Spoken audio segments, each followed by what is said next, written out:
Okay, are we all set?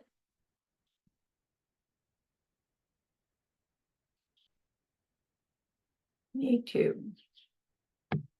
Everybody's recording, including me there. All right, so for all those recordings, welcome back. We are ACI course 5, class 8 on June 30th, 2024. Let's gather our minds here as we usually do. Please bring your attention to your breath until you hear from me again.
Now bring to mind that being who for you is a manifestation of ultimate love, ultimate compassion, ultimate wisdom. And see them there with you.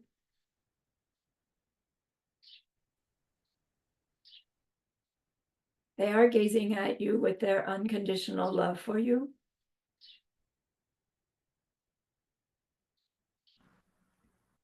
Smiling at you with their holy great compassion.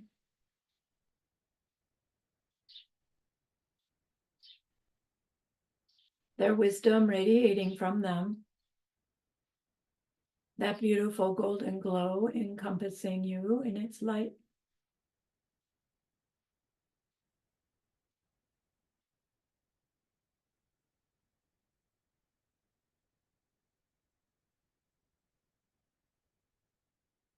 And then we hear them say,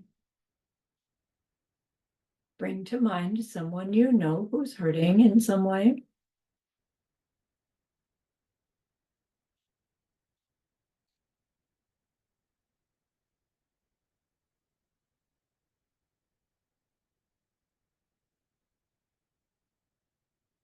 Feel how much you would like to be able to help them.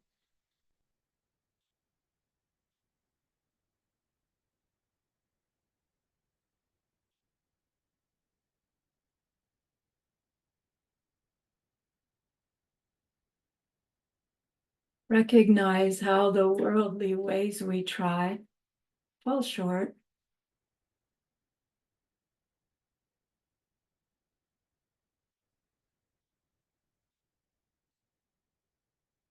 How wonderful it will be when we can also help them in some deep and ultimate way,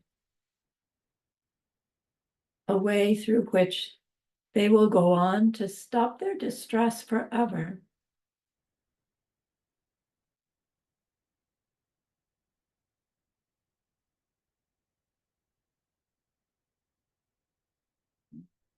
We're learning how this will be possible.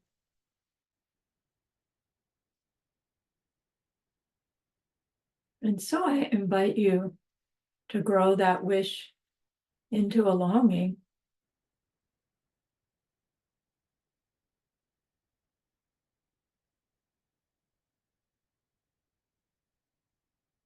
And that longing into an intention.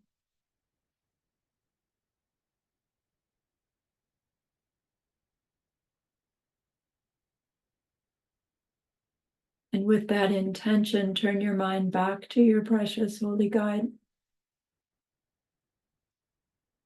We know that they know what we need to know, what we need to learn yet, what we need to do yet, to become one who can help this other in this deep and ultimate way. And so we ask them, please teach us that.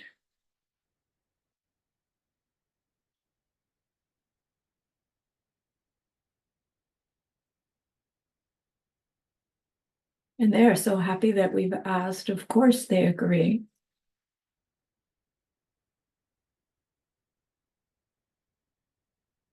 Our gratitude arises.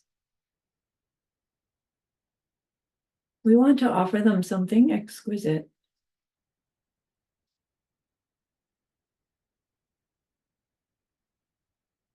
And so we think of the perfect world they are teaching us how to create. We imagine we can hold it in our hands. And we offer it to them, following it with our promise to practice what they teach us, using our refuge prayer to make our promise. Here is the great earth, filled with fragrant incense and covered with the blanket of flowers. The great mountain, 4 lands, wearing the jewel of the sun and the moon. In my mind, I make them the paradise of a Buddha and offer it all to you. By this deed, may every living being experience the pure world. Idam Guru Ratna Mandalakam Niryatayami. I go for refuge until I am enlightened to the Buddha, the Dharma, and the highest community. Through the merit that I do in sharing this class and the rest, may we reach Buddhahood for the sake of every living being. I go for refuge until I am enlightened to the Buddha, the Dharma, and the highest community. Through the merit that I do in sharing this class and the rest, may we reach Buddhahood for the sake of every living being. I go for refuge until I am enlightened to the Buddha, the Dharma, and the highest community. Through the merit that I do in sharing this class and the rest, may all beings reach their total awakening for the benefit of every single other.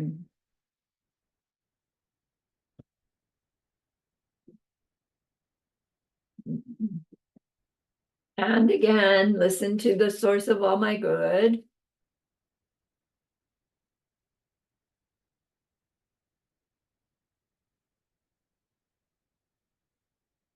The source of all my good is my kind Lama, my Lord. Bless me first to see that taking myself to them in the proper way is the very root of the path, and grant me then to serve and follow them with all my strength and reverence. Bless me first to realize that the excellent life of leisure I have found just this once is ever so hard to find and ever so valuable. Grant me then to wish and never stop to wish that I could take its essence night and day. My body and the life in it are as fleeting as the bubbles in the sea froth of a wave. Bless me first thus to recall the death that will destroy me soon, and help me find sure knowledge that after I have died, the things I have done, the white or black, and what these deeds will bring to me follow always close behind, as certain as my shadow. Grant me then ever to be careful to stop the slightest wrong of the many wrongs we do, and try to carry out instead each and every good of the many that we may. Bless me to perceive all that's wrong with the seemingly good things of this life. I can never get enough of them. They cannot be trusted. They are the door to every pain I have. Grant me then to strive instead for the happiness of freedom. Grant that these pure thoughts may lead me to be watchful and to recall what I should be doing. Grant me to give the greatest care to make the vows of morality the essence of my practice. They are the root of the Buddha's teaching. I have slipped and fallen into the sea of this suffering life. Bless me to see that every living being, every one my own mother, has fallen in too. Grant me then to practice the highest wish for enlightenment, to take upon myself the task of freeing them all. Bless me to see clearly that the wish itself is not enough. For if I am not well trained in the three moralities, I cannot become a Buddha. Grant me then a fierce resolve to master the vows for children of the victors. Grant that I may quickly gain the path where quietude and insight join together. One which quiets my mind from being distracted to wrong objects. The other which analyzes the perfect meaning in the correct way. Grant that once I have practiced well the paths shared and become a vessel that is worthy, I enter with perfect ease the way of the diamond, highest of all ways, holiest door to come inside for the fortunate and good. Bless me to know with genuine certainty that when I have entered thus, the cause that gives me both the attainments is keeping my pledges and vows most pure. Grant that I may always keep them, even at the cost of my life. Bless me next to realize the crucial points of both the stages, the essence of the secret ways. Grant me then to practice as the holy ones have spoken, putting all my effort in and never leaving off the practice of the 4 times, highest that there is. Bless me, grant me, that the spiritual guide who shows me this good road and all my true companions in this quest live long and fruitful lives. Bless and grant me that the rain of obstacles, the things within me and outside me that could stop me now, stop and end forever. In all my lives, may I never live apart from my perfect lamas. May I bask in the glory of the Dharma. May I fulfill perfectly every good quality of every level and path, and reach then quickly the place where I become myself, the one who holds the diamond.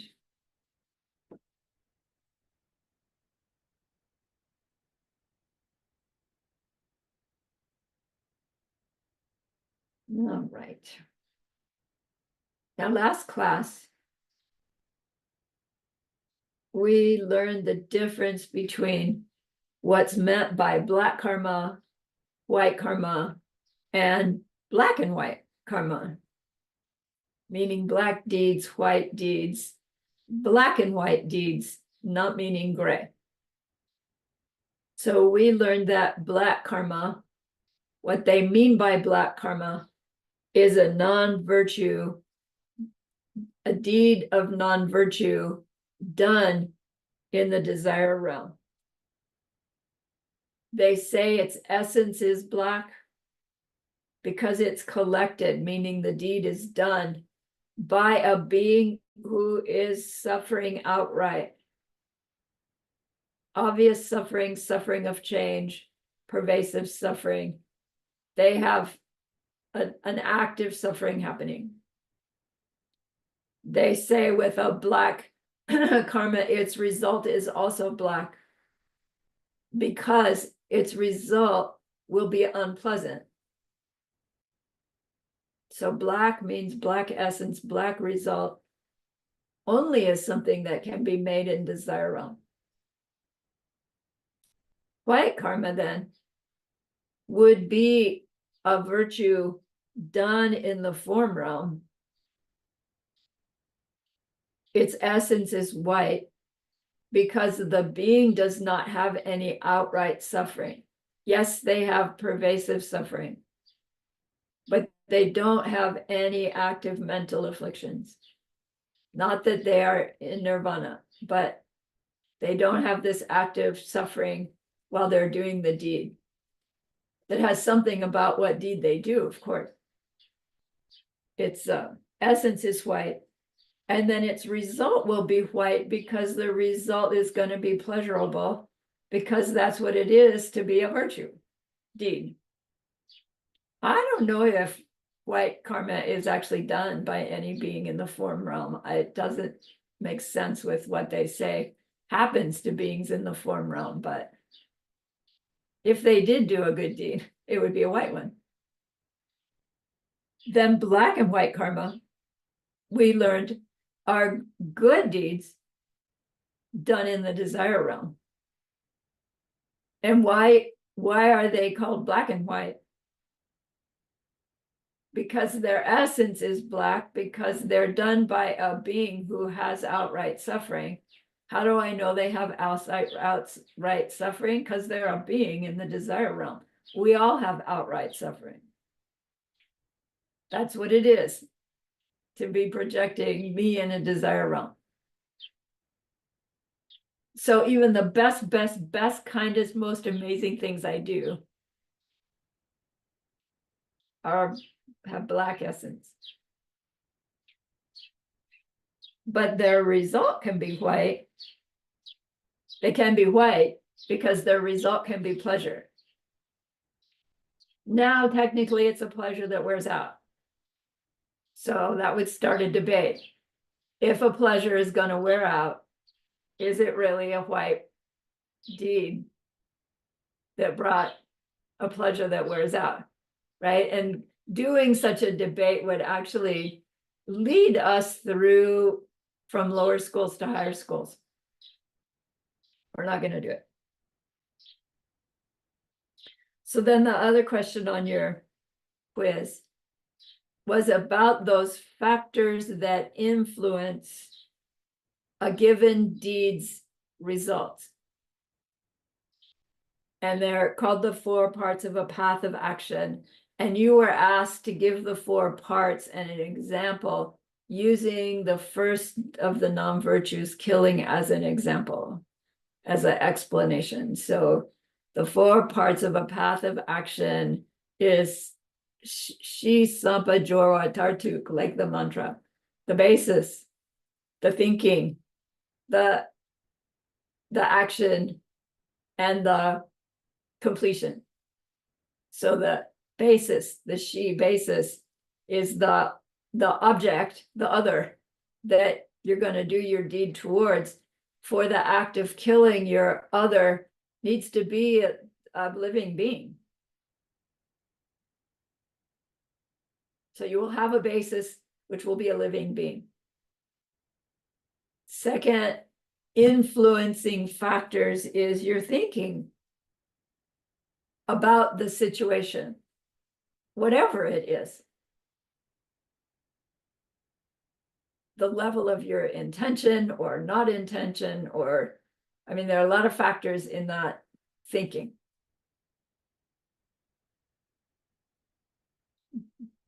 Did I mean to kill them, or did I kill them by accident? Or anywhere in between. Then the third factor is undertaking the deed. So this includes all the different specifics of what you do to go about completing the deed that you're wanting to do towards that object that you've identified. Whether it ends up that it happens by accident, there's still a doing of the deed.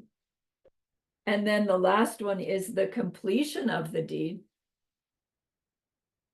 For the deed we set out to do, it's not a complete karma until we get the result that we thought we were going to get. For killing, it's not complete until we see that the being died. Technically died of what we did. Again, it does not mean you only make a karmic seed if you have all 4 of those factors complete. This teaching says all the different variations in all of those 4 factors are part of the seed planting that's happening in the course of doing that deed. And the extent to which all these other factors are in play affect the way in which that result will be experienced. So it gives us this clue as to how it is that our experiences are so diverse. No, and it really isn't, I give an apple, I will get 50,000 apples back again. Because there are all these other factors that were happening when I gave the apple that will influence what the result's going to be like. Then your quiz asked, and the Sampa, the thinking part, has 3 parts of its own. The correct identification for the act of killing. Did you kill the being you intended to kill? Versus, oops, right? Wrong person. Or oops, it wasn't alive after all. Or oops, right? Some goof. Second, the nyomong, the bad thoughts. Which mental afflictions, one or more, were you under the influence of as you set up this deed that you were going to do and as you did it? You know, the mental affliction that we were under is going to be recorded as part of that seed. And it's going to influence the experience of that seed's result, that series of seeds' results. The third one is your actual motivation, the intention.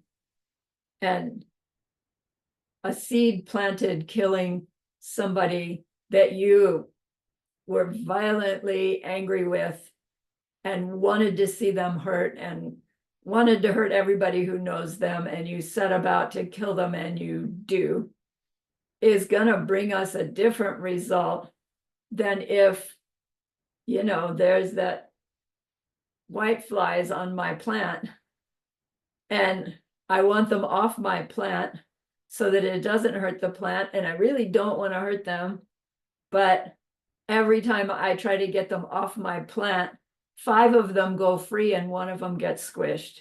And oh man, right? That's going to be a different kind of killing result that I will get. Clearly different result than the previous one. Right? So motivation doesn't override everything else. It just is included in the results experience, right? What we perceive as the motivation of the other, what we perceive in the experience that we have as the result will include, like if we kill by accident, we're going to get killed by somebody's accident. And we can see how all these factors play into our experiences, right? So every experience we're having now and now and now is results. And the results of deeds that we're doing with these 4 different factors in some way, shape, or form. Okay? So we can start to kind of unravel why life is the way it is, and then re-ravel what we want it to look like sometime in the future, like a best guess, and then set about how I want to behave now and now and now and now, that will plant the seeds in my mind that will come out as what I have in my mind, or better, right? Probably better. If we say, oh, I want the result to be, you know, a 6'2", blonde-haired, blue-eyed guy with a British accent, and instead what shows up, you know, is a redhead with freckles and not so tall, I'll just go, nah, right? That's not the one. He doesn't look right. And then maybe I missed my angel, you see, because I had my result envisioned too specifically. And Geshe says, you need your what you want specific. And it is true. We need to be clear karmically what we want to create. But then when it shows up, you know, we want to be open to what it might look like, what it might actually appear as in the experience. And it is a delicate thing to set up our behavior by way of what we want to happen and then let go of whether that ever happens or not. Because we used it just to determine how to help somebody else better, which is really what we're trying to do, is develop this ability to choose when we want something, to go help somebody else in some way. Yes, if we match it closely, it feels like we're doing the best job we can, but technically you don't have to match it.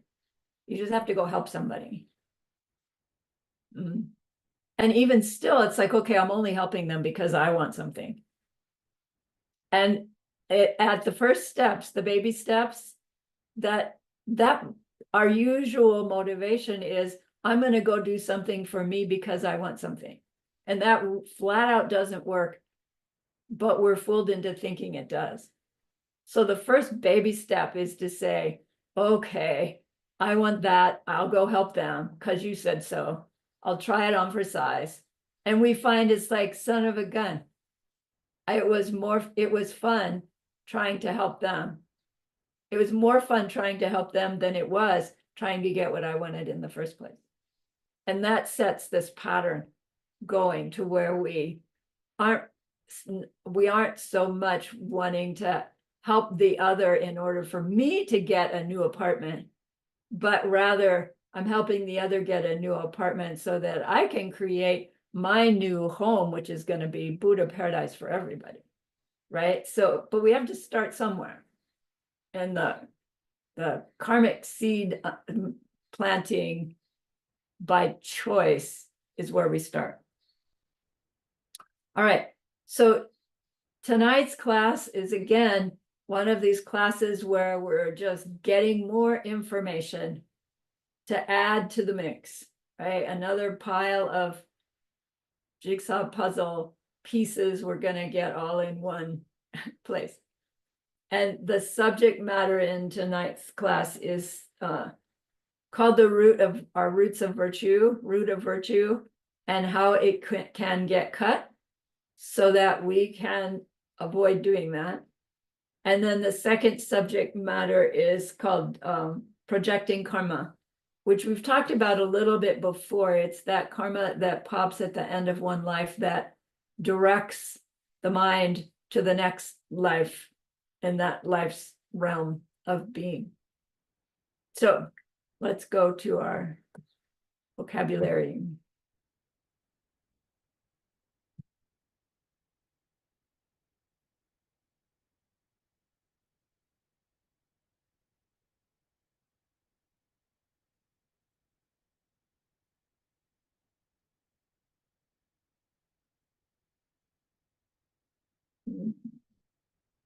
So in order to understand about cutting our root of virtue, yes, Tom.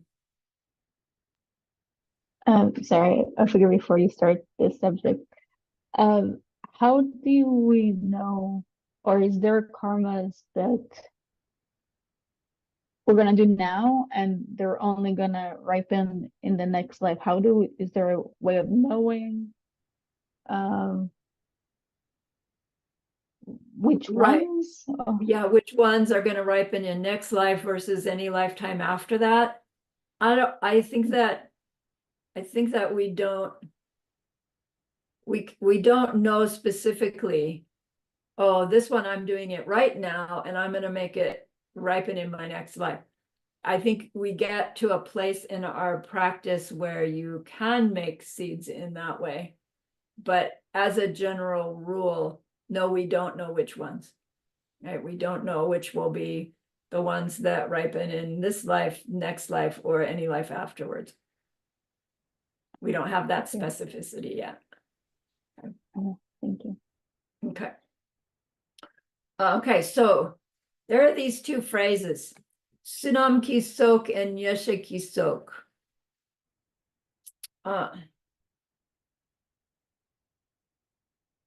Sunam ki sok means the collection of merit. Yeshe ki sok is the collection of wisdom. And in our dedication prayer at the end, these are the two things that we're giving away, right? That we're praying that by the power of the goodness we did, everybody will collect these two collections. The collection of merit refers to all the goodness that we do related to the first four perfections. So we're in Mahayana level practicing. That means we are working with our perfection of giving, moral discipline, not getting angry, joyous effort, meditative concentration, and wisdom, the six perfections of a bodhisattva. And we've learned that the first four, giving, moral discipline, not getting angry, and joyous effort, are the activities that we do under the mind of the inspiration to reach Buddhahood for the sake of all sentient beings. And then those deeds, the seeds created, those deeds become the causes for our form body of our Buddha, our future Buddha, our appearing body. There's two of them, the paradise appearance and the emanating appearance. Those are created by our collection of merit. They're created by the good deeds that we do of giving, moral discipline, not getting angry, and joyous effort. Then the good deeds that we do related to meditative concentration and our wisdom, meaning our understanding, intellectual understanding, all the way up to our direct perception of the no self nature of all existing things, including oneself, right? What emptiness. Wisdom refers to our understanding of emptiness. So the collection of wisdom refers to these goodnesses that we make in relation to perfection 5 and 6, meditative concentration, and our growing wisdom. And these become the causes of our wisdom body of our Buddha, the mental body of our Buddha. It also has two. It has its omniscience and it has its emptiness. The omniscience is perceiving emptiness directly and appearing reality directly of all existing things in all three times. And the emptiness is the emptiness of that, the no self nature of that, and the no self nature of the appearances that mind is aware of. They are samsaric intellects, blow fuses when we try to work that out, because our language won't let us actually get it right. So if you feel like every time you're trying to work out these four bodies of a Buddha thing and we just can't quite get it, be proud of yourself. You're trying enough to blow a few fuses, and that's a good thing. Yeah, you just plug them back in and they work again. So collection of merit, collection of wisdom. These don't mean simply, be all the times I've been kind. And they don't mean all the times I've, read a little bit about emptiness. These are specific deeds that we do with a mind motivated. I'm practicing my 6 perfections in order to reach Buddhahood for the sake of all sentient beings. That state of mind is is the factor that makes a good deed into a collection of merit. And that makes our thinking about emptiness into a collection of wisdom.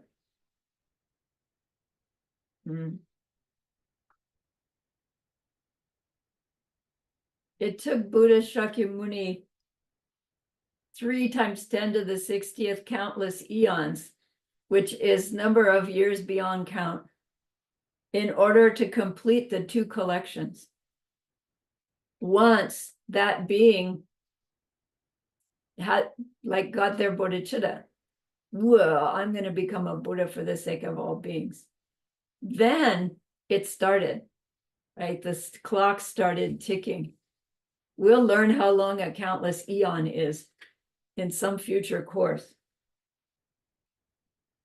Why do there need to be 2 collections to make us into a Buddha? Because your Buddha you needs to have an appearance and it needs to have a mind. And those are different things. They require different causes.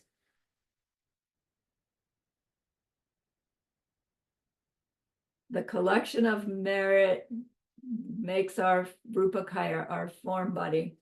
We learned this some previous class. I think it was course 2.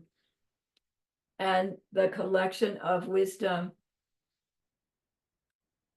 creates or becomes our Dharmakaya, our mental body, our aware being of Buddha.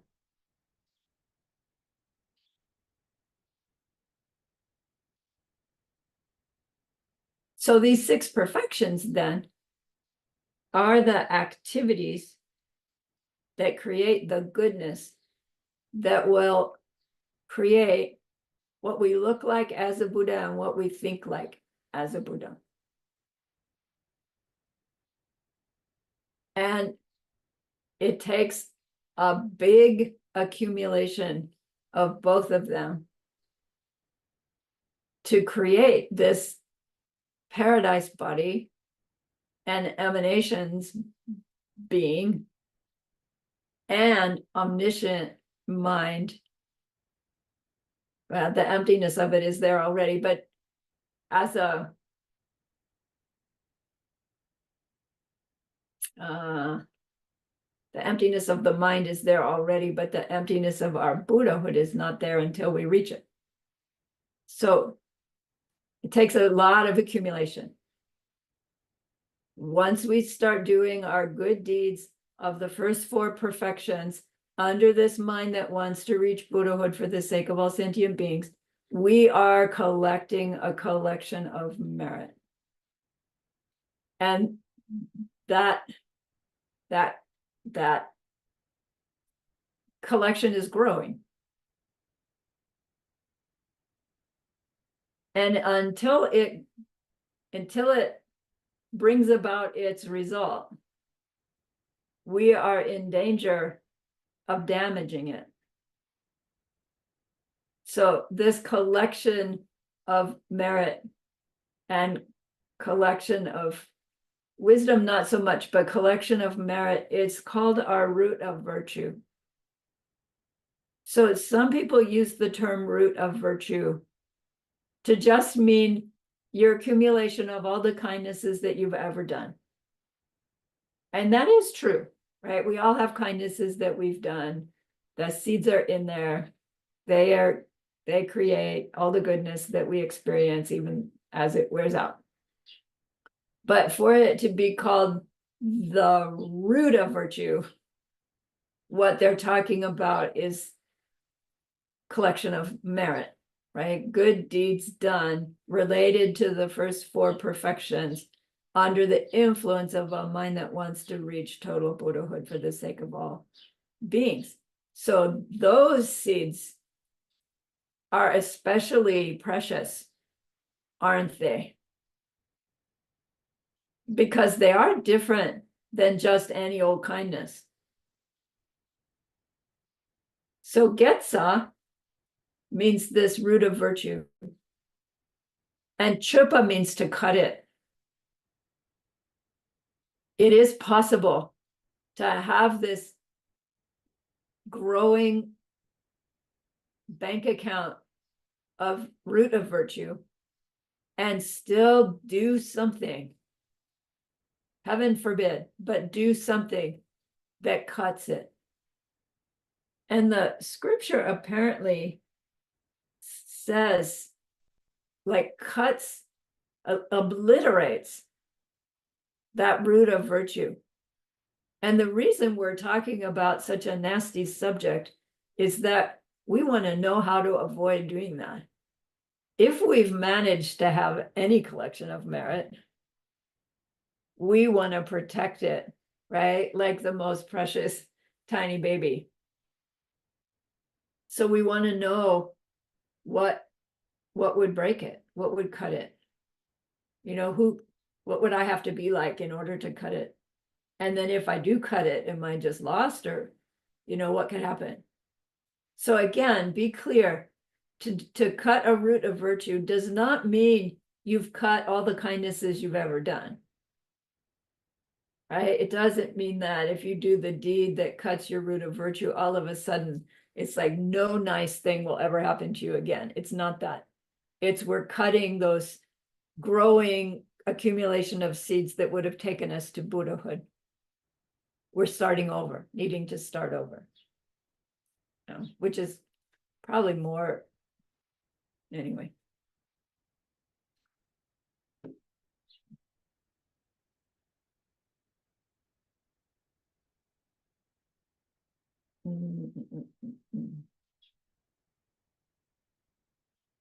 So apparently in the sutra, where Buddha is talking about this subject, the word in the Sanskrit, I don't know what it was, but the word in the Sanskrit that became the Tibetan, it is that the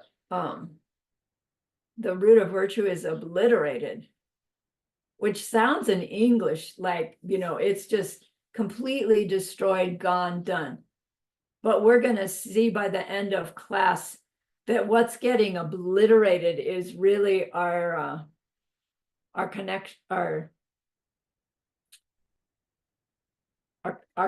connection to that root of virtue, in the sense that it growing and us being able to add to it. Like when we do our cut of virtue, it's like it freezes the bank account, and it's not going to grow any interest, and you can't add to it and you can't take from it. It's just like it goes, it's just unavailable completely. So although the term is obliterate, it's more like our access to it is obliterated somehow, but not like we had voluntary access to it anyway. So getsa chupa means to cut this root of virtue. And who is it that could do such a thing, and what would we do that would make this happen so that we can avoid it? So there are these two things. Lokta and Kongtro are the two deeds that we might do that would sever our access to our collection of merit.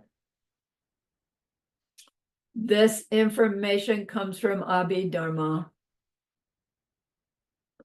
And we'll see how Madhyamika adjusts it a little bit. So Lokta, the ta in Lokta means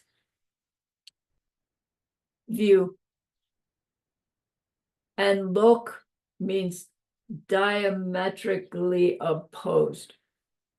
So Lokta means opposite view, completely opposite view. Geshe Michael said, you know, pardon my speech, but it means to see something ass backwards. You know, you just have it completely wrong. And what they mean by this specifically is the Lokta state of mind focuses on something which exists, and it holds that it does not exist. And that's odd, isn't it? Because isn't that highest worldview? To look at something that we think exists and say, that doesn't exist like that.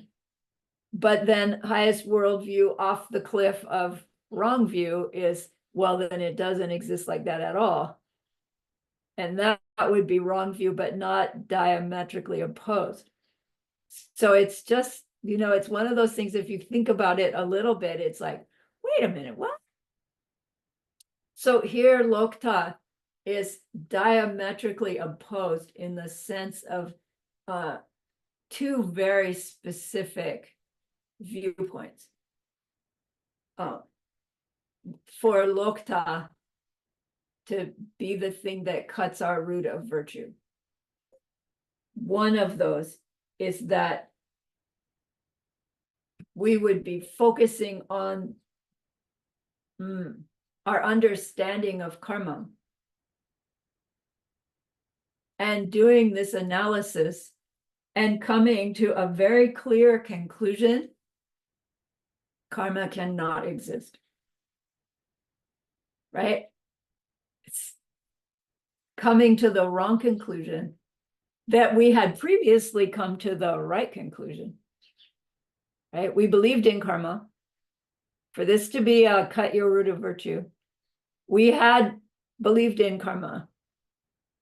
And we had believed in karma and reaching Buddhahood enough that we were actually working with our 6 perfections and growing our store of merit. And then something happens. And we revisit this belief in karma. And we apply the logic. And we clearly identify a logical sequence that says, no, karma cannot be true. We think, oh man, that could never happen to me. But the interesting thing is that we could very well be strong practitioners. And in the process of our practice, we get challenged by crap ripening, and really rotten things happening. Maybe one really big rotten thing, or maybe a whole series of rotten things, that the state of mind that's experiencing all this bad karma coming up, bad karmas were made with really strong ignorance, really strong mental afflictions. They're going to be inside those karmic seeds ripening. Right? We could find ourselves in a ripening situation where our ability to think through karma and emptiness is just gone. And then our thinking through it will bring us to that conclusion. There's just no way I can have been so kind and this bad stuff can be happening to me. Even though we know, no, it was from before, right? Now we know that. But when we're in the midst of a really, really terrible circumstance or a string of them, our ability, like we don't have the same quality of thinking when we're there. We think the quality of thinking that we have, and it will always be this or something better. And that's not true. We could lose it. And one of the hardest times, apparently, to really keep our clear understanding of karma and emptiness is when we're in deep grief. In deep grief, we usually think, oh, it's from the loss of a loved one. But we'll grieve, when a loved one just gets disabled, right? They're not dead, but they aren't ever going to be the way they were before. We go into grief, right? We could lose a job, we could lose a home, we could, be part of some big disaster and get into a grief cycle that makes it such that we just can't think clearly anymore. Clearly enough to recognize the wrong conclusion of, oh, karma doesn't exist. Because that's specifically what this Lokta is talking about. Karma doesn't exist. And Buddhahood doesn't exist. Not just, oh, I don't think I can ever get there. That's not Lokta. It's like something we believed was true, had proven to ourselves was true enough to have been working towards it. And then circumstances change. And now our logic says that was stupid. Like, why did I ever believe that? That was just wrong. Do you see how it's diametrically opposed to what we had when we were making our collection of merit? So you can see how it's just going to cut that off. Because we just, right, it's not in our possible experience anymore to want to do good deeds in order to reach Buddhahood for the sake of all sentient beings, because my deeds and what I get are not related. Right? And we think, man, no way that could happen to somebody who's already on the path. But apparently it does. So what qualities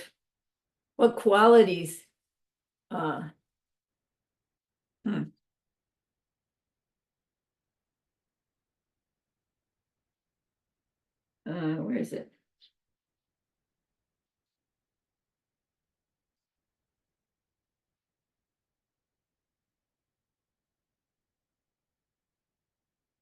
I don't know. Sorry, I'm getting ahead of myself. So Geshe-la said, it's the wrong conclusion to hear this and say, oh, then I will never doubt. I will never doubt a teaching because I don't want to come anywhere close to coming up to the wrong conclusion. And we've already learned that Buddha said, doubt my teachings, right? Think about them, work, chew on them, prove them to yourself. Don't just accept them because I said so. So that means we have these minds that are able to clear think and to work through the solution. In order for Lokta to break our collection of merit, we would need to apply a clear thinking, rational process of thinking to come to a ass backwards conclusion.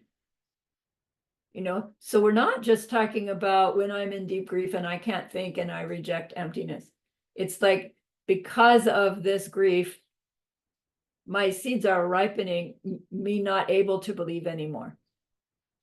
And I clearly think out why it is true that karma can't be true, and come to this wrong conclusion. Geshe-la says, when we have doubts about a teaching, even this one, we want to put it on the shelf for later.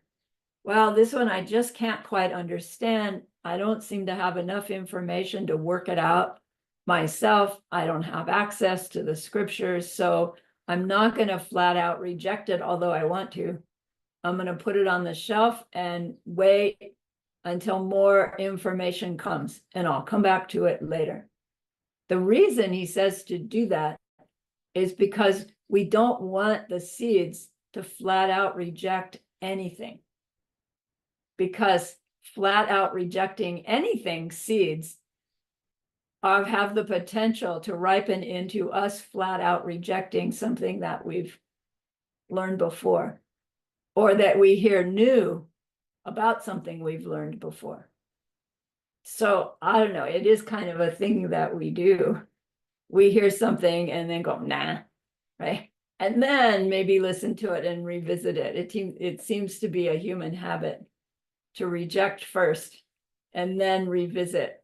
And this teaching says, catch yourself doing that and be open. It doesn't mean you believe everything. It doesn't mean, right, not check it out, but see where we're rejecting and protect ourselves from Lokta by setting it on the shelf, right?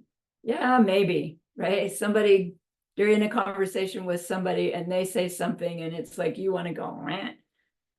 Yeah, maybe, but put it on the shelf in order to protect our own minds.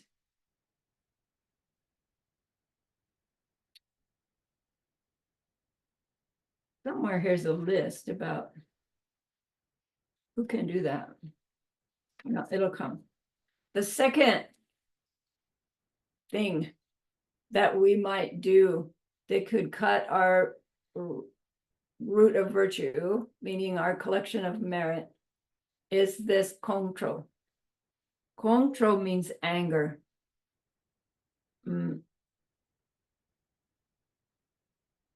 This lokta comes from the Abhidharma.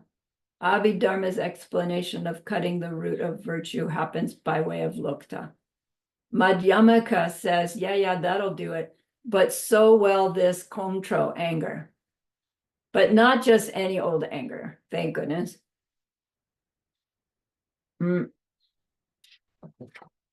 This specific designation of the kind of anger that will break our root of virtue comes to us from Master Chandrakirti in his works on the 6 perfections as they relate to the bodhisattva bhumis, the bodhisattva levels. Once we see emptiness directly under the influence of bodhicitta, we come out on bodhisattva level 1, where our task is to perfect the perfection of giving, to use the wisdom in our mind to share, to grow this willingness to share anything and everything. And then as that becomes realized through some meditative experience, we move to bodhisattva bhumi 2, in which we now do our giving and focus on our practice of moral discipline, avoiding those 10, right? So we work our way up through the 6 perfections, and the realizations of them take us to up the bodhisattva bhumis. So within that, 3rd bodhisattva bhumi is the perfection of not getting angry. And this is where the kontro comes in. So as we're growing our perfection of not getting angry, we start out in a situation that makes us angry. We get angry, and old me just blasts forth whatever my reaction to anger is at the moment. I'll just do it, believing that that's what I'm supposed to do. That's what will get me a good result. That's what will get the whatever I'm angry at to stop. As I grow my practice, I am able to apply my mindfulness faster and faster to recognizing that feeling of anger is just a feeling. It's not really coming from what's happening right now. I don't have to react to it in the same old way. I still feel angry. I just choose a different action. Maybe the actions just be like a bump on a log. Don't do anything until it passes. Maybe I can do something kind instead. As I work with the situations that piss me off, and I don't react in the same old way, the actual getting angry in a similar situation will diminish. It takes time for that to happen. We've perfected the perfection of not getting angry. They're started to perfect it when a situation that ordinarily would have pushed your buttons, you can be in and the button doesn't get pushed, right? It's the perfection of not getting angry is not to be angry and not blow up. Like, it's to stop getting angry altogether. And then it's not just anger, it's any kind of unpleasantness. When we're in a situation of unpleasantness, we try to avoid it and we do something to get out of it. And the perfection of not getting angry goes all the way to the ability to use unpleasant circumstances as an opportunity to grow my collection of merit. Do you see? So when we get there, it's not about avoiding unpleasant and finding pleasant. It's about the joyous effort of applying our planting ability regardless of the circumstance. right? And that's how you move up to the joyous effort practice. So lokta, this anger, that can happen, that will cut our access to our root of virtue, is anger towards a bodhisattva. And we see it in Master Shanti Deva's Guide to the Bodhisattva Way of Life. He says, a single moment of anger directed towards a bodhisattva cuts your root of virtue. And it's like, oh man. And then it says, and do you know, can you tell who is and who isn't a bodhisattva? And it's like, holy moly, right? That means any moment of anger towards anybody. Samadhi even says, even towards myself, right? Seeing himself as a bodhisattva, cuts my root of virtue. I am just stuck.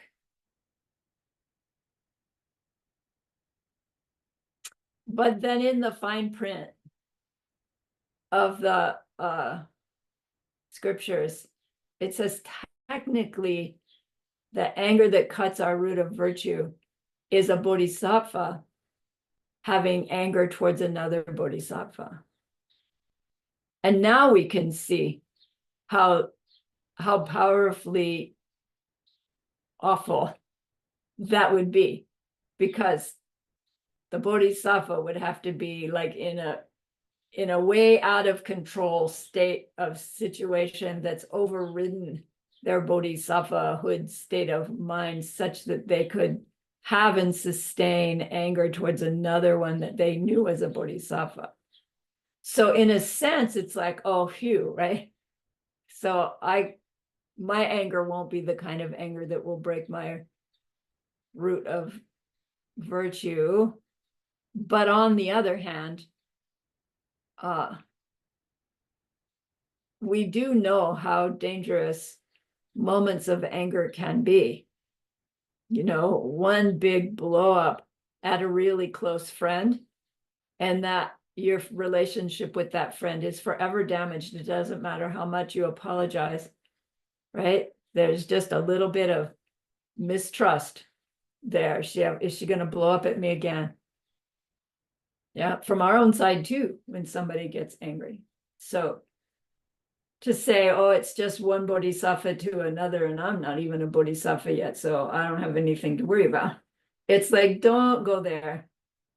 Rather, feel like, okay, I see the power of working with situations of unpleasantness and the mindfulness of being aware of the feeling arising before it turns into full-blown anger, so that I can cut it off at the pass with a different choice of behavior, so that we can prevent having the seeds for some future time when we do have a collection of merit and we get angry at a bodhisattva and, right, blast at them and damage that merit, that collection of merit.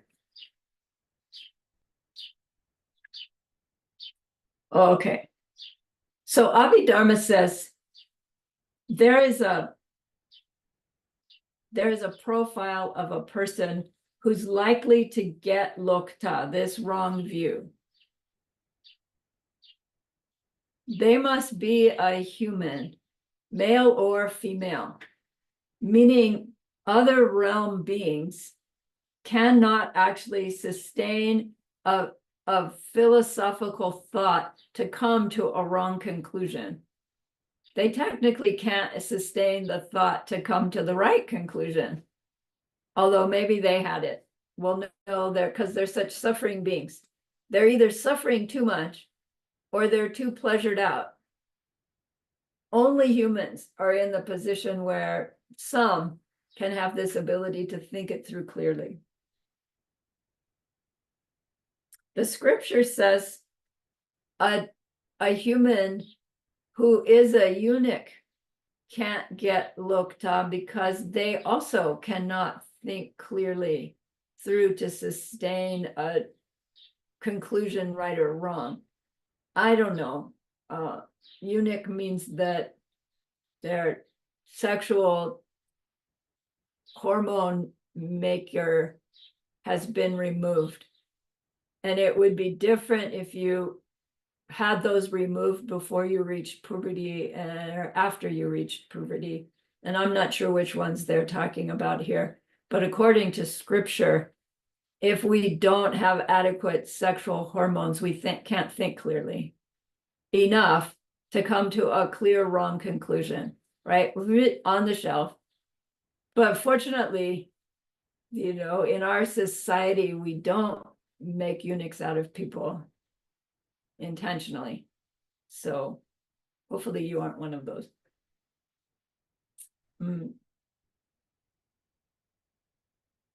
Abhidharma says, and amongst human beings, there are those who are the intellectual types, and there are those who are the sensual types.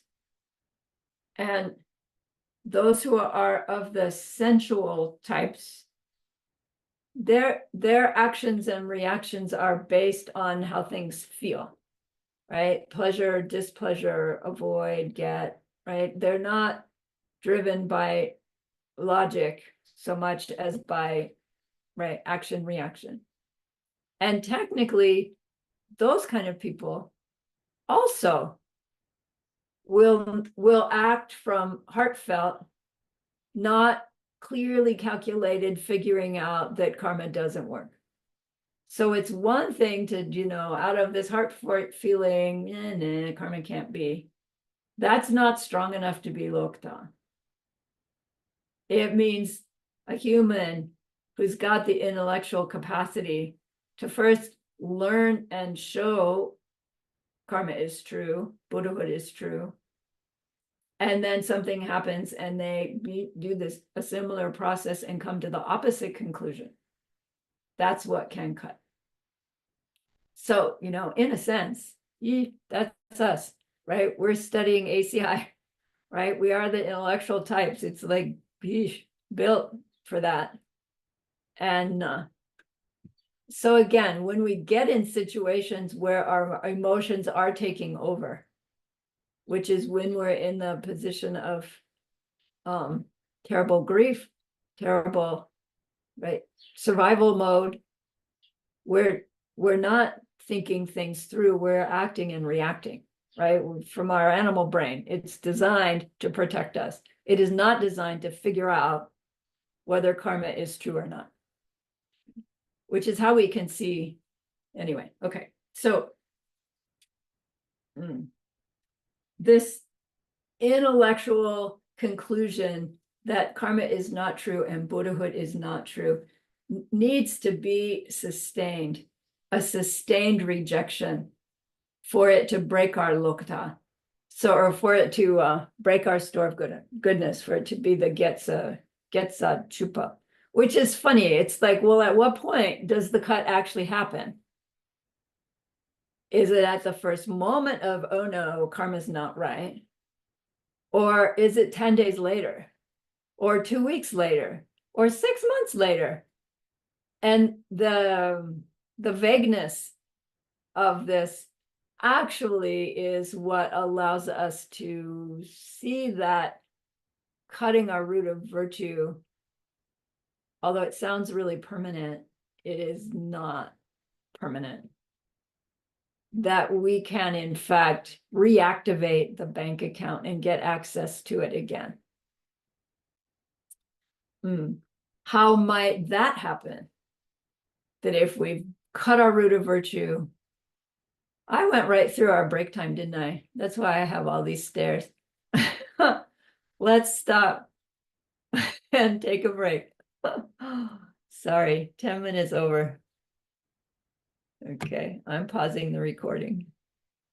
Pause.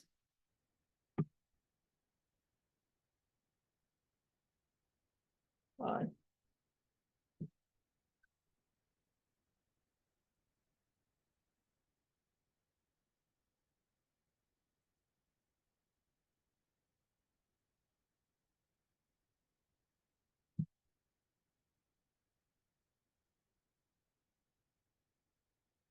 Ooh, we decided at the beginning of class that we would have class this Thursday. My original schedule said not, but we're going to anyway. I hope that will suit your schedule as well. My Thursday, your Friday, right? Okay.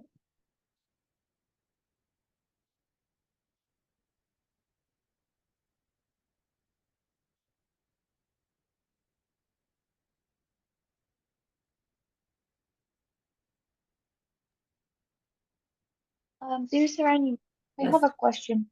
Okay. Um, so can we can, can we play with the karma, have a karma management? Like we don't know when we might lose the virtue that we are accumulating, or when we will have a grief or something. It is possible that when we meditate, we scan our day feelings like and we can like start designing, not, of course we cannot decide when the karma will ripe, but we might start preparing our mind or choosing our behavior, meditating before the ripening happens. Yes, as in, I'm gonna have a meeting today. And in that meeting, I anticipate that somebody will say something that will make me feel disrespected. And so in my meditation, I'm going to pretend that's happening right now. And I'm going to feel the feeling. And I'm going to instead respond like this. And maybe you replay the video a couple of times in your meditation. End it with the conclusion. And the reason I'm going to do that is because I understand the emptiness of the them and the emptiness of the me and the emptiness of them pushing my button in this way. And so this can be the perfect opportunity to burn that off and plant new. And then dedicate, right, your meditation to doing that. And then when you get into that meeting, you're paying attention, you're waiting for it to happen. And if it does happen, you're ready. And if it doesn't happen, great.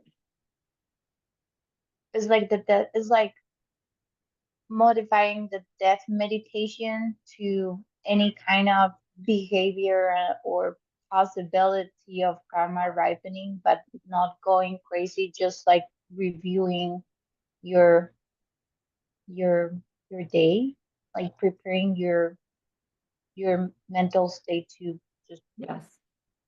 Yes. not blow out your Yes. It can be goodness. very helpful.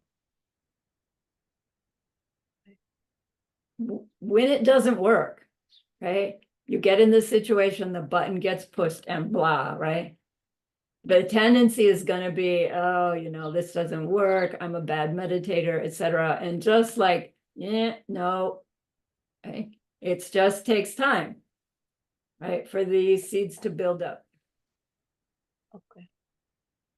Yeah, because I was thinking that maybe there is a reason why, oh, of course there's a reason, but why we meditate on the specific topic of the classes. So we are starting to have analytical thinking 24/7. Like, just okay. Thank you. Right. And the other question is just super random, but I was thinking, what is the karma to live in a world that dinosaurs doesn't exist? Like if karma was in the eras of dinosaurs, or uh like we have a karma to maybe reborn in a lower realm, like a dog or a cat. Jan was asking if we can have a dinosaur pet, and I was just like, I don't know about that. Anyway, it's just like I was just Right. thinking about the eras of To the be giant, karma, right? like when the karma of this era, my Tom era. says- Yeah, Tom says in Florida, they're everywhere. Those crocodiles, right? And we have them, That's true. roadrunners. Yeah, Those are as dinosaurs as you can get. yeah. All right. I will restart, resume, resume. Share.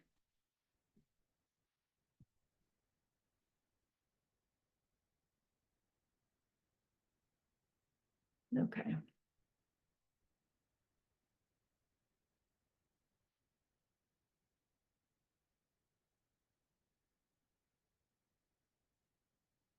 How do we restore ours? Can we restore our cut root of virtue? It seems like if they were really obliterated, we would have to start over. But apparently, they say, no, you don't actually have to start over. You can restore your access to that collection of merit. And so, how do we do that? Right? We would want to know how to do that. So at least we have the seeds in there. If we ever do get in that wrong view, we maybe would have the seeds for getting right view back again. So again, this is from Abhidharma. It teaches that there are two ways we reconnect to those virtues. One is by growing or having this thing called tetsam. Here it is down here. Tetsam. And the second is nyepa, reaching nyepa. So tetsam is the word for doubt. There's good doubt and there's bad doubt. It's bad doubt that led to the lokta in the first place. And that bad doubt came about because we were in such a bad place, such an unpleasant series of ripenings, that we started to doubt what we thought we knew about karma. And then that grew into the full-on reconsideration and conclusion that, nah, that was all garbage. I fell for something stupid and I'm not doing it again. Bah, right? Kung, your access to your collection of merit is now behind locked doors, unable to access it, can't add to it, can't take away from it, nothing.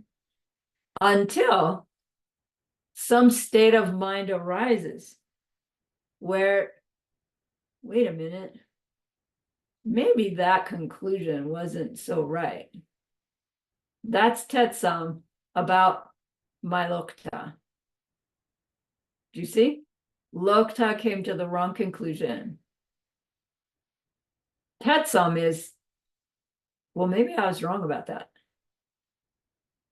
Geshe-la says the story might be, you meet the Dharma as a young person and you apply your logic, you come to the conclusion that it's true, you come to the conclusion Buddhahood is possible and it's something you want, and so you work really hard at being good, being good, being good, being good. And then life just, slams you, and you start to have some doubt. And then your doubt grows bigger. And your clear-minded ability to think it through comes to the wrong conclusion and you reject it. Life goes on, who knows? You reach older age. And maybe sometime in that older age, you get to thinking, all the crap just kept happening. And I kept reacting to it in the same old way, and it just kept happening. And, you know, maybe that karma stuff, maybe it was true, right? To have doubt about my wrong view. It's not yet correct view, but it's just enough doubt in what I was holding to be correct view that was really asked backwards from the view I had before. That's enough to start us back to the ability of adding to our collection of merit. It's not enough yet to be adding to the collection of merit. We would have to go on to apply our logic to, oh, no, you know, karma is the explanation for why things happen the way they do. Karma and emptiness, you know, is the ticket. We would have to come to that clear conclusion, and the wanting to reach Buddhahood, we would need to grow our bodhicitta back again before we were starting to add to our collection of merit again by trying to practice the 6 perfections, or the 4 of the 6. But the tetsum is this little bit of doubt in our view is that restores our access to that merit. All right, so we can add to it, bless you. Just doubt in the wrong view. Geshe-la says that's why the habit of a healthy skepticism is a good thing. Because if we have this healthy skepticism, even when we decide we come to some conclusion, we'll have some skepticism even about our conclusion. But then that means we're going to have skepticism about our conclusion about emptiness as well. And that might be a good thing, because if we think we understand emptiness intellectually accurately, we're mistaken.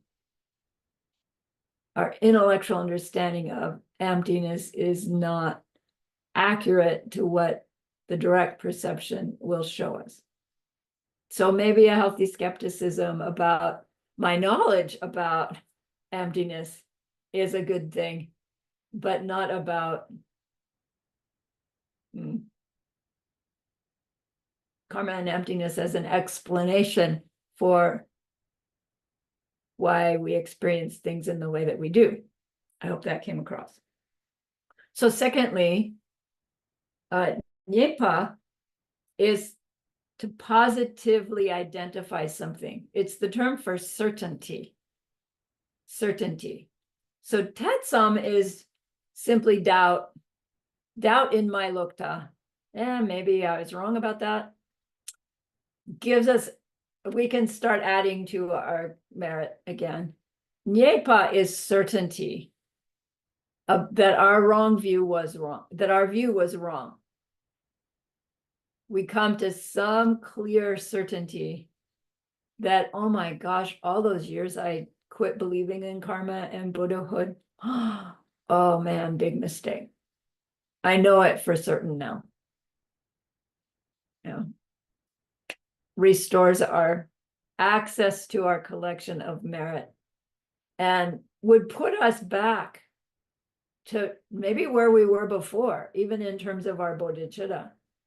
If we had some certain experience of certainty, like where we left off when we got our doubt that led to our lokta, we would like pick up there and start again, is what this implies. That kind of certainty. And then I think hot on the heels of that certainty would be a huge amount of regret. Like, oh man, all those years, right? If that scenario was many years before our doubt in our view showed up. Okay.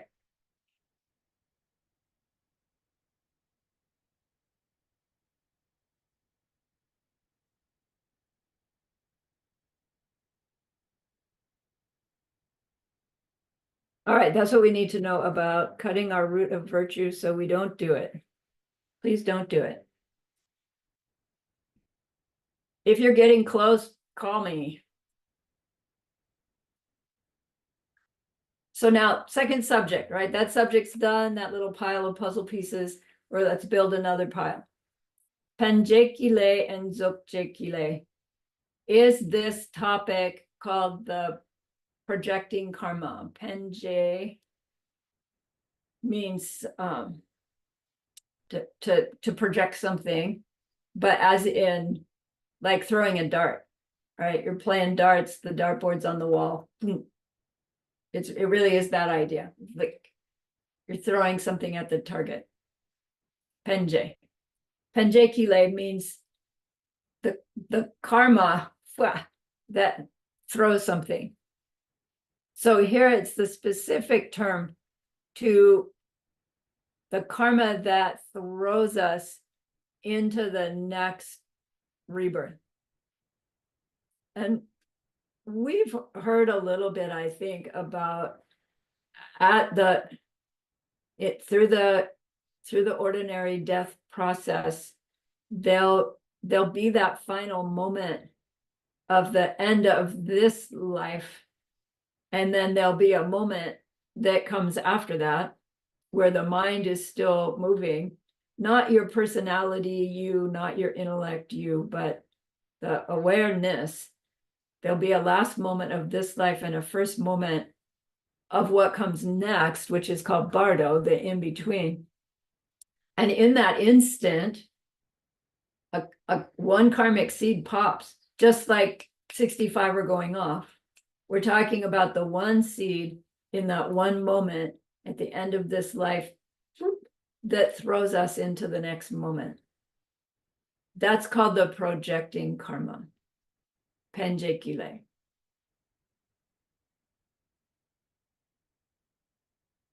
That karma is what determines hell being, hungry ghost, animal, human, jealous God, pleasure being, form realm, whatever level of the form realm, formless realm. So it has to be a seed we already have.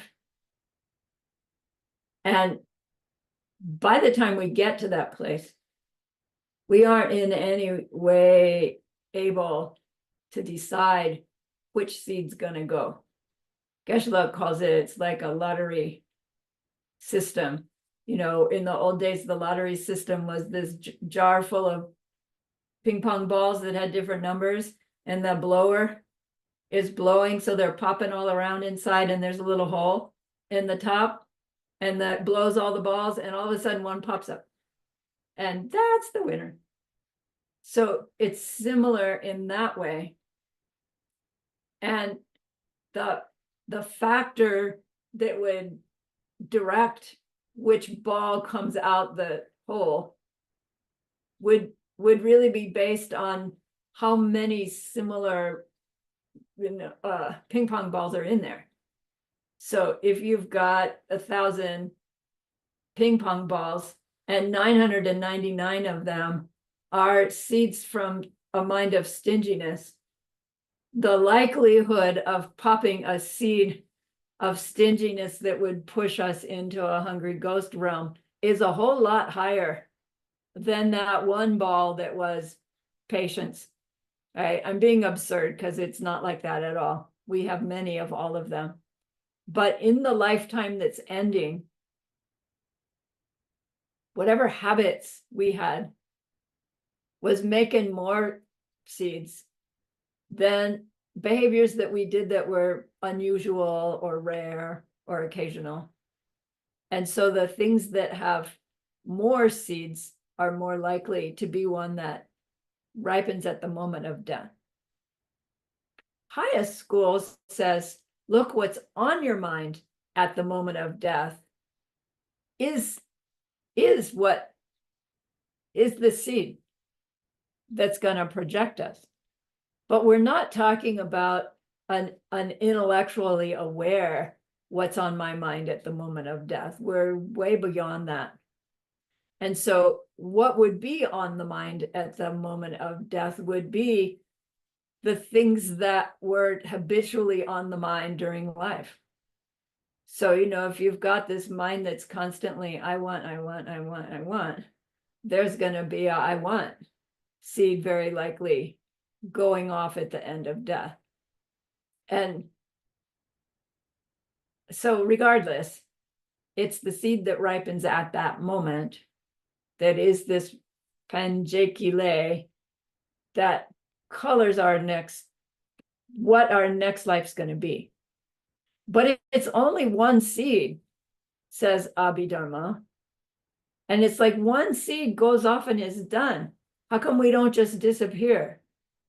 And they say, well, it's more like a time capsule seed. It's the one seed that goes off and it keeps going off until you run out of that next life. And then it ends. And highest school says, come on, right? That can't be.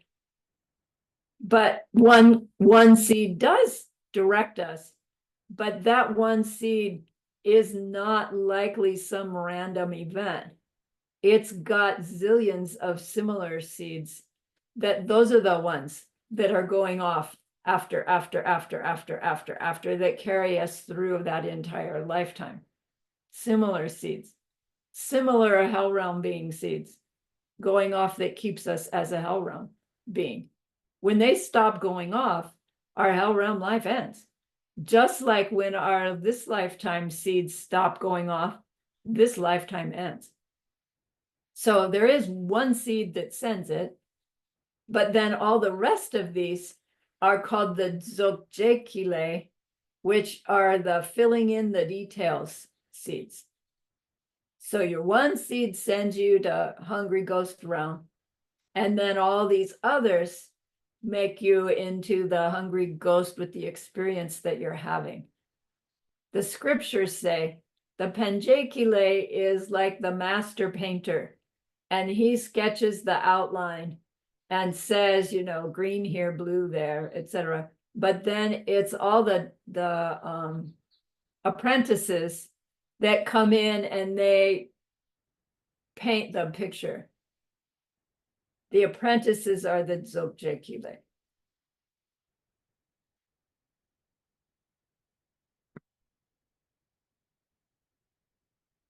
So, projecting karma can be either good or bad, meaning it can be for what's called a higher birth, or it can be for a lower birth. So not meaning higher than where you are, although it could mean that, but humans, jealous gods, and pleasure beings are considered higher birth. Animal, hungry ghost, and hell realms are considered lower birth within the desire realm. So your projecting karma can be either for a lower, which is a bad projecting, or for a higher, human or higher, which would be a good projecting. And then you can have the finishing karma, Geshe-la calls dzogchekile finishing karma. They can be good or bad as well. So it gives us these 4 permutations. Remember musum, complicated thing. It gives us 4 permutations that could happen at the last moment of this life, pushing us into the next moment of the next life. And your homework asks, what are the 4 permutations, and give examples. So one could have a good projecting karma, but bad finishing karma. That would be one combination. One could have bad projecting karma, but good finishing karma. Second possibility. One could have good projecting karma and good finishing karma. And one could have bad projecting karma and bad finishing karma, right? That's the 4. So what might be examples of a good projecting, bad finishing? Anybody care to guess? Some being has died. And their projecting karma is a good karma. What's it gonna, might it give them? Like human being? Like a human realm. Good projecting karma would be human next life. But with bad finishing karma, bad details, what would that be like? Like maybe not very healthy or with Exactly. Right. Disabilities, you know, the human that's in this situation of constant survival mode, right? Somebody really, really poor, living in a place of war, right? Good. So how about bad projecting, good finishing? What might be bad projecting karma? My cat. Your cat, Flavia's cat, poor cat, bad projecting, but good finishing. Flavia's cat, right? Because she belongs to Flavia instead of being a street cat that all the dogs are after. The scripture says bad projecting, good finishing example is you get projected into the hell realm, but your good finishing karma is you're the lord of the hell realms. You're the head honcho of the hell realms. Somehow that's not as bad. Bad projecting, good finishing. How about good projecting, good finishing?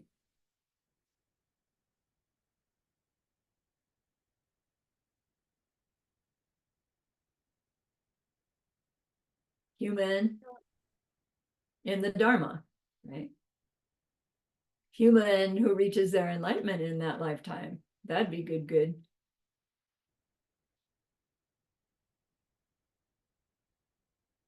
And what about bad projecting, bad finishing? Scripture says a hell being in the lowest hell. Something more like immediate would be a cow that, like the cattle in our desert, right? They're cow, and they're gonna get butchered. They live in this dry, awful, horrible desert. They eke out a living, and then they get slaughtered, you know, and somebody eats them. Bad projecting, bad finishing. You know, not an instant of relief, except maybe during the rainstorm. They get cooled off a little bit.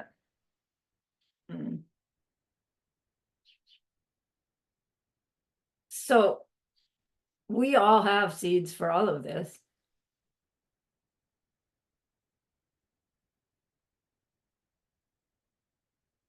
And I hope what we would be thinking is, how can I increase my likelihood of getting good projecting and good finishing? So that at any moment, if my life ends, I can know I'm sitting pretty. And it's like, I know I've got lots of rotten seeds. What do I need? What can I do about those? And now I understand a bit about choosing my behaviors and trying to plant seeds that any one of which could throw me to a good projecting karma. Like we see, it's like it grows our sense of, how do I want to manipulate my behavior such that I can increase the power of, or the likelihood of getting another human rebirth. Because it's not technically even a good projecting karma to get jealous God or pleasure being, although technically they're called a good projecting because it's a higher birth, but it's not a birth for someone who's on their path. It's not a birth we want. So we want to be designing life such that we're increasing our odds for getting another human life, right? And then not just another human life, but another human life in the Dharma, or at least with the leisure and fortune to be able to find the Dharma, versus a human with bad finishing karma.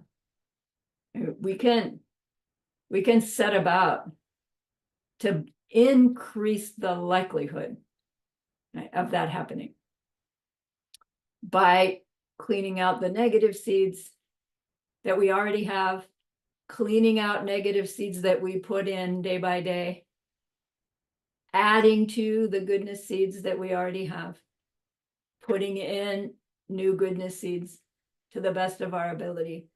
And then it becomes our system, our way of life.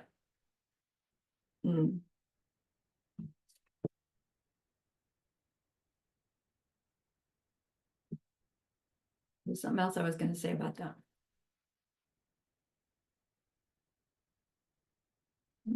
Escapes me.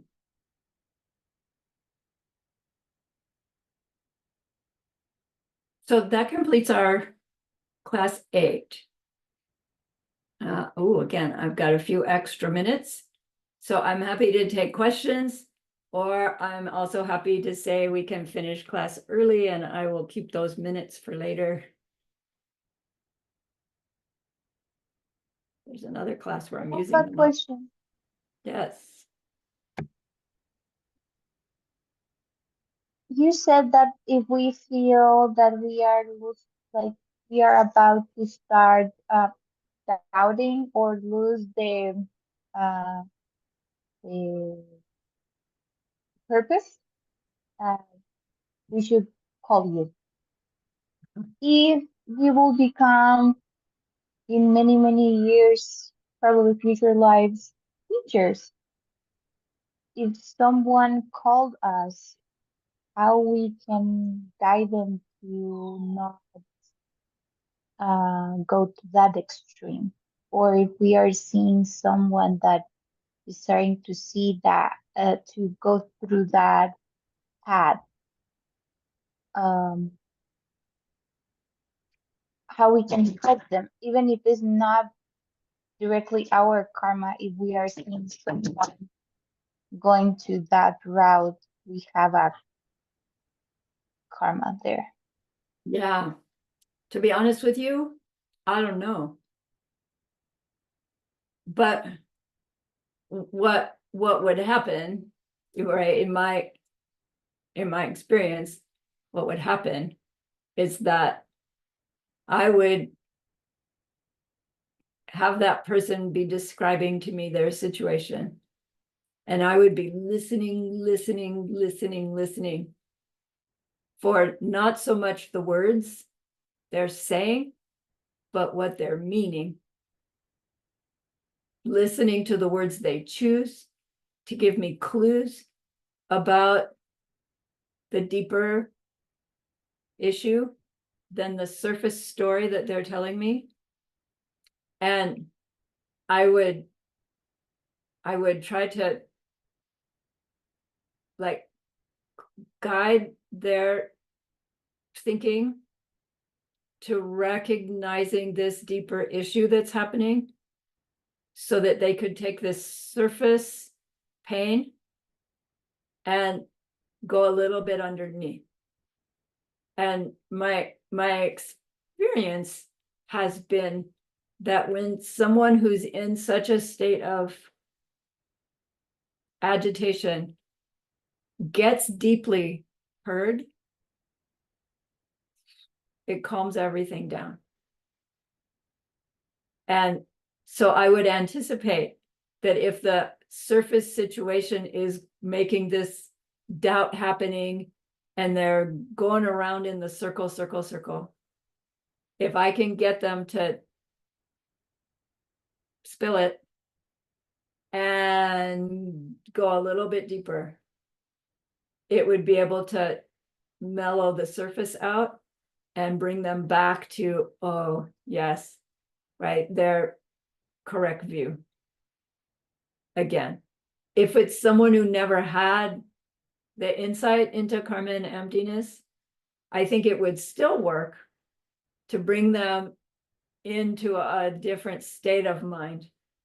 But mostly for a practitioner who's feeling like they're losing it, I think that would be the method I would use to see if I could get them tethered again in their correct view.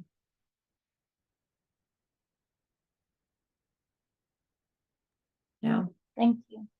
yeah, I have a other question okay. about to restore the goodness. If we lose the goodness that you describe, how we can restore it.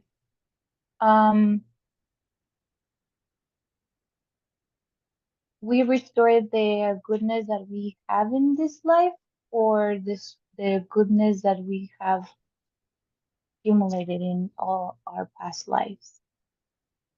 Well, we're talking about the the root of virtue, which means specifically the good deeds we did related to giving, moral discipline, not getting angry, joyous effort under a state of mind that wants to reach Buddhahood for the sake of all sentient beings. Right, so a moment of anger at a bodhisattva does not destroy all the kindnesses we've ever done, just our access to our collection of merit. And then that would be the collection of merit from all time, right? Assuming this is your 3000th lifetime as a bodhisattva, growing your collection of merit, right? If this was our first lifetime, then of growing our collection of merit, then it's only this lifetime collection that we cut. But probably it's not. Probably we have picked it up from before and carried Okay. on. Yeah.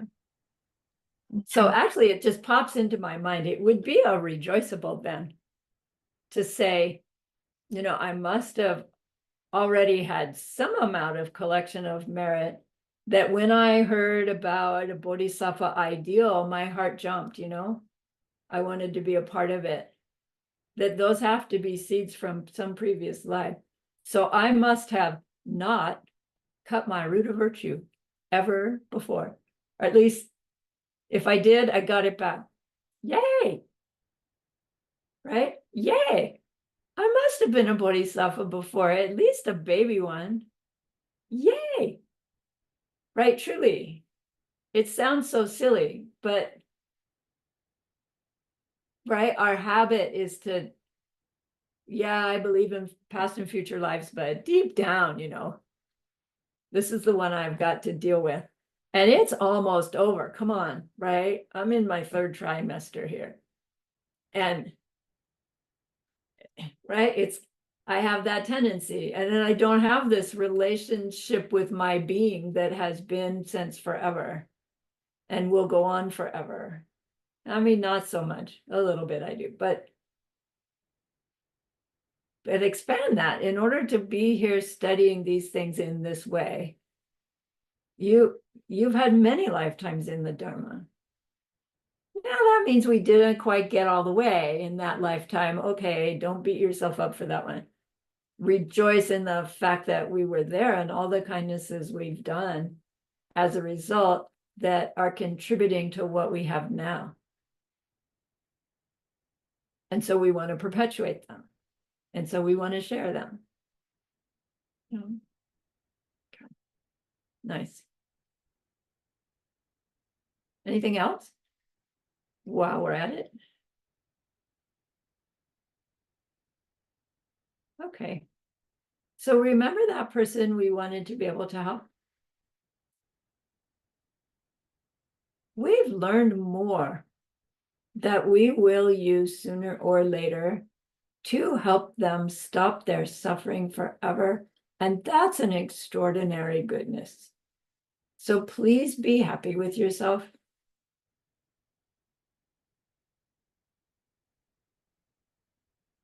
And think of this goodness like a beautiful glowing gemstone that you can hold in your hands.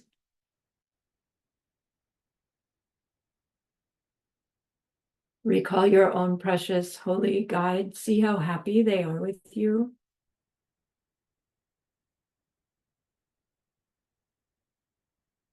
Feel your gratitude to them, your reliance upon them.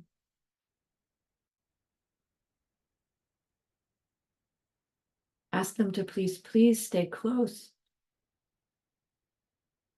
to continue to guide you, help you, inspire you,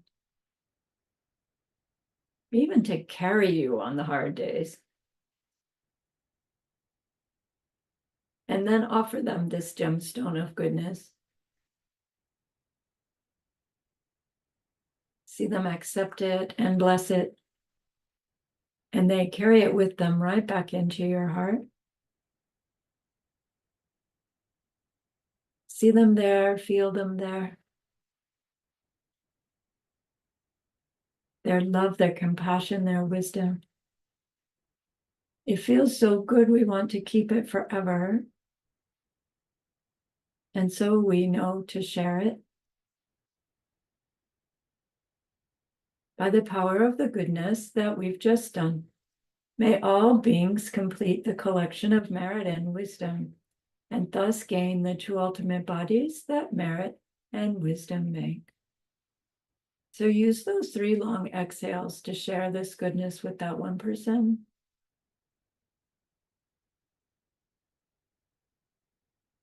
To share it with everyone you love.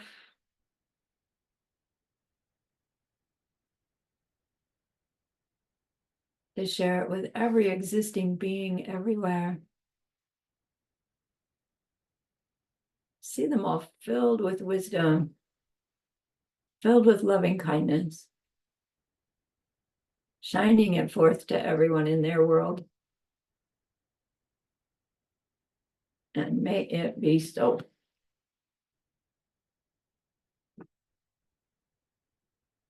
Okay, so I want to say again that we will have class on Thursday evening, even though it's 4th of July. And so that'll be class 9, 10 will be Sunday, 11 will be the following Thursday. That is the review class where you will teach me. Okay. And then we'll be done until September. We'll start up again September 5th, I think, is the Monday. And depending on how much time we have before the Diamond Mountain October program will determine whether we do course 6 or we do a practice module. I haven't looked at the date specifically, so but it'll be something. Okay. All right. I'm ending the recording. Thank you so much for the opportunity.